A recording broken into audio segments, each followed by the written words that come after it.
Trigger warning. This video discusses suicide and mental health struggles. Some viewers may find this content distressing. Please prioritize your well-being. If you or someone you know is struggling, help is available. You can reach out to a suicide and crisis hotline for support.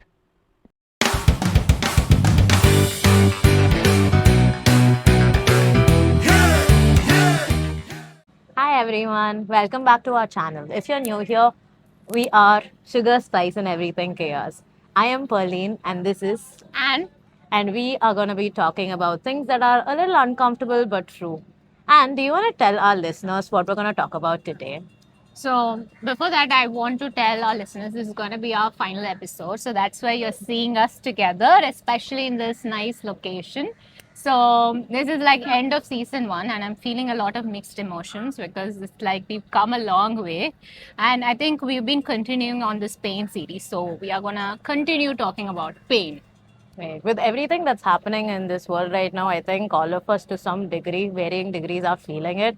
So I think, this is where we left off last episode. We were talking so much about how pain is actually more of a social construct, more than biological. Pain does see its roots coming from our social conditioning and the way that we are told narratives around our realities. So for today's episode, can we shift the focus and maybe talk about how to actually relieve ourselves from pain?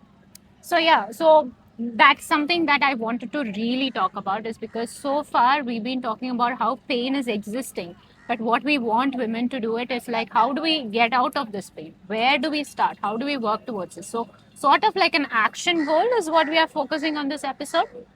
But before that, do you know that pain is actually a blessing for us? It's not a bad thing. It's actually a blessing. How it hurts. How can it be a blessing if it hurts so much? I know. So this book I read like a while back. It's written by this author called Philip Yancey. So it's called Where is God When It Hurts? And in here, he talks about this first chapter. He opens it with leprosy patients. So you know how leprosy patients, we think that they just damage their nerves and then things just fall off. But it's not the case. It's because they have this damage to the nerves that is connecting that they don't lose the ability to feel pain. So when you lose the ability to feel pain, for example, if I put my hand in a hot plate, I will not know.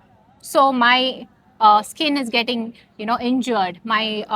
Say for example, I might grip it too tightly, or I might not use if there's an infection, I might not know. If there's an itching, if there's a problem, I might not know. So he talks about how pain is actually a blessing. It's actually a friend because it warns you, it protects you, it tells you where it is going wrong so you can protect your body. Do you see?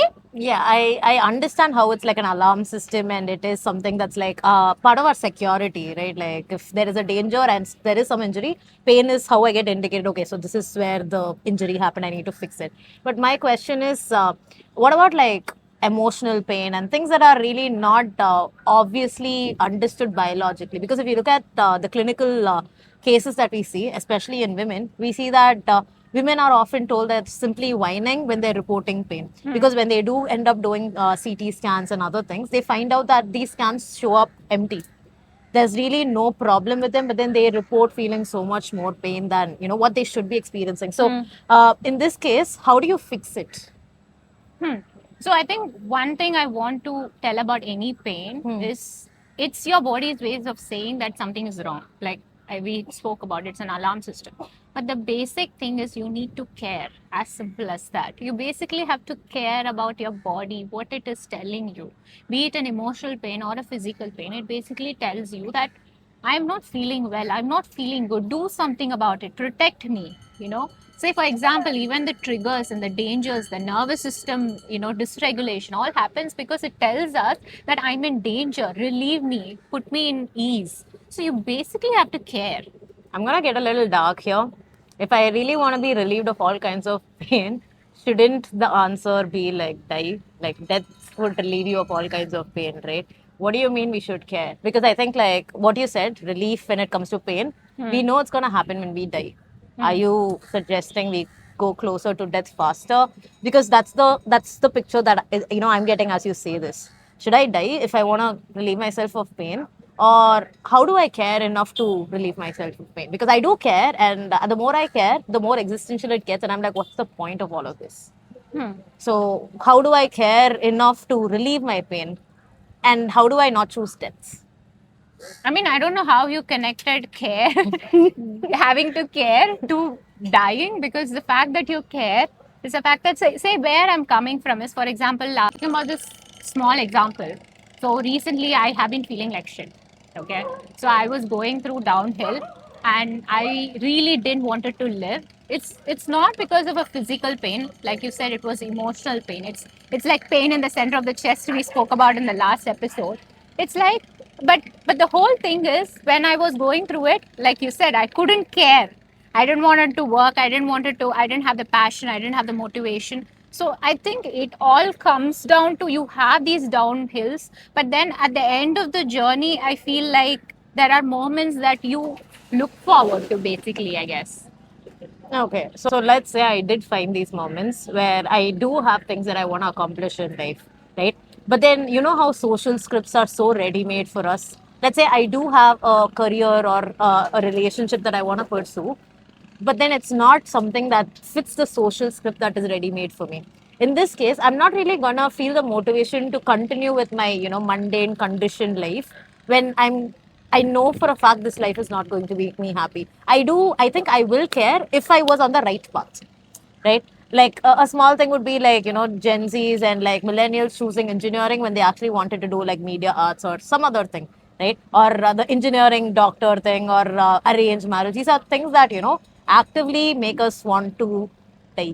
Yeah, that makes sense. That makes a lot of sense, because I think there are, you've seen me in my life. Like, I am somebody who likes to follow rules just because it is, I'm scared. I'm scared of letting people down. I'm scared of the losing the validation, people pleasing, and all of that. I really have to fit in a particular script. But then the more you live life, because I'm close to 30 now, the more you live life, you realize you cannot follow this script by rules, like one by one, because it like, for example, I'm also a very passionate person. I have a lot of values, I have morals. At the same time, there is a script and it doesn't match. Yeah. And you feel like, okay, I'm forced into this. Why am I supposed to live? So I think the one thing I would go forward and tell the listeners is that stop giving a F about things that is happening outside. If it's not aligning with your life, your values, your belief systems, it's not making you happy, you're in an unhappy relationship, unhappy family, unhappy career, just get out of it. If your children are making you unhappy, don't get out of it. They're your children. Straight away, they had to do that because, like, you can't, I mean, happens. But I think, what we want to tell you guys is, see, self-awareness is going to just increase your pain. Awareness in general comes with your heightened perception of things that you didn't notice before, right? So now that you're noticing these things that you didn't notice before, you also need resources or skill sets that will enable you to deal with those things. So what are the things that you think are resources when it comes to dealing with such things? Yes, I am sensitive. I am aware that these are the places that's, creating chaos in my life. So now that I know, like, it's the relationship, it's not, my happiness is not, I don't have like a biological problem, but I'm in an unhappy marriage. I'm in an unhappy home situation. I have roommates that are not great. So when I know this is where the problem's coming from, awareness is also like punishment in many ways. So how do I get out of that rut? It's difficult. Basically, you have to push yourself out of it, and it's going to be very painful. Yeah. Because pain begets pain. but the thing is, the good thing about is, you just look at yourself into the future, and what would you look back and thank your future self, saying, I'm really grateful that you did this. I'm really grateful that you did this for me, because right now I'm not in pain. That's what I would say, because recently I was in something that I had to leave, and it was very painful. Because the thing is, staying is familiar, it's comfortable, it's very nice, it feels nice. Yeah, it feels safe. But then getting out would be scarier and painful and uncomfortable and all of those things. But I know, because if I'm in pain right now in this particular situation in my life, I know this is going to be my life for the rest of the 10, 20 years and lifelong maybe. But if I get out right now, I know in a year I will heal and I will get into something that makes me happy, and I will choose something that will make me happy. And I think that is what I would want to encourage. It is going to be difficult, it is going to be painful. Getting out of a pain, you need to be put yourself in pain. Yeah, but I think like the difference is in one category of pain. This is something that's imposed on you, so you don't have choice. There's no free will there. You got into this world not by choice, so that's painful. But now that you have this life and it's all yours, I think you have this option where you say, I know I was not born with free will. There are expectations that's there, society level, family level, friendships have expectations, but I can break free from the matrix, if you will. And maybe I can kind of choose a life. So if, this is like a fun activity that I would do, where imagine your future version, like you're really old, like 80 years or so, and you're super happy, you're like super accomplished, you've done everything like right now the present version of you wanted to do, and like you're just happy more than anything, you're peaceful, you're happy, right? Now you being in the current state, if you had to ask this particular question to your future version, right? How do I become like you? So you're not talking to anyone else here. Nobody else's opinion matters here. You're just talking to your future version that's highly happy and content and peaceful. Now, what would he or she tell you? This is your future self that's just done everything you wanted to do. What would they direct you to do right at this moment? What would they want you to be doing 1 week from now, 1 month from now, 1 year from now? And the tough question here, the painful question here is, are you doing that? Get out. You there, get out. And if you hesitated, right? The question is, what are you hesitating about? What is stopping you from getting out there? Fear, bro. Huh? Fear. Yeah, but I mean, I know it's fear. It's scary because I know, and I think many of us have gone through this, not just me. And I know every single person around me has gone through this fear. But then it's just at the moment. It's like you're saying, okay, just because I feel fear now, I'm gonna choose a life of, pathetic life for the whole, life. That's how it feels like. I think like one antidote for fear, as counterintuitive as it sounds, it's kind of something that would push you forward with empowerment is rage. Like one opposition that internally you get to have for yourself is like, whenever you feel fear, get angry at that fear. Like, don't you want me to be happy? What's wrong with you? You're basically talking to yourself. You're looking at the mirror and you're asking for accountability. Like, why do you want me to be unhappy? Why do you want me to be unhealthy? You clearly see I'm in pain. You clearly know that, like, if you changed your habits, if you change your ways in life, if you change your basic choices when it comes to the food you eat or the kind of places you hang out in, right, it would make a drastic difference. So the question that you need to ask yourself is, like, with an angry voice, with just raging, why are you not doing that for myself? Like, why are you not doing that for yourself? And I think that's as much as it's painful, it's also going to get you to a place where you're empowered and you're very happy and chill with life.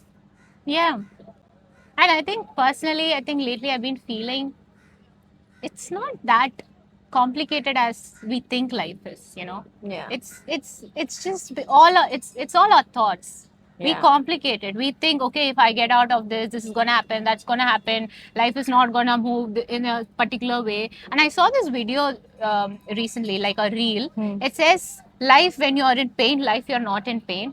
It's just the same life. There's air, there's people laughing, things moving, sun comes up, you have friends, you are laughing, everything is the same. It's just your mind, it's just your thoughts. And I understand it's just a little different from how you were feeling before. That's all it is. And don't overcomplicate life. And I think it all comes down to one thing, which is, how do you get out of this pain? And we all want to empower women to move towards freedom.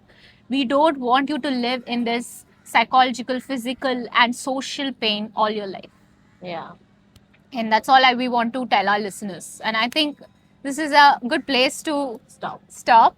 And this is our last season. So, first season, last episode. So, how you're feeling? I'm feeling very accomplished, but also very grateful.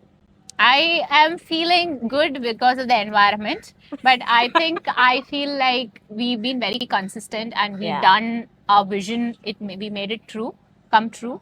So, I think I'm very grateful. So, yeah. So what are we gonna do the second season on? I think we should let the listeners decide. You tell us what you want us to talk about. We'll consider it. We may or may not do it, but we will do it. We will do it. We will do it. So do follow us. Continue to follow us. During the time our episodes are not coming, we'll be active in Instagram and YouTube Shorts. So we'll be showing some of the bloopers and fun content. So do follow us, support us, subscribe to us, and comment your feedback. So we will come back with the second season based on your suggestions. So until then, Tata. bye.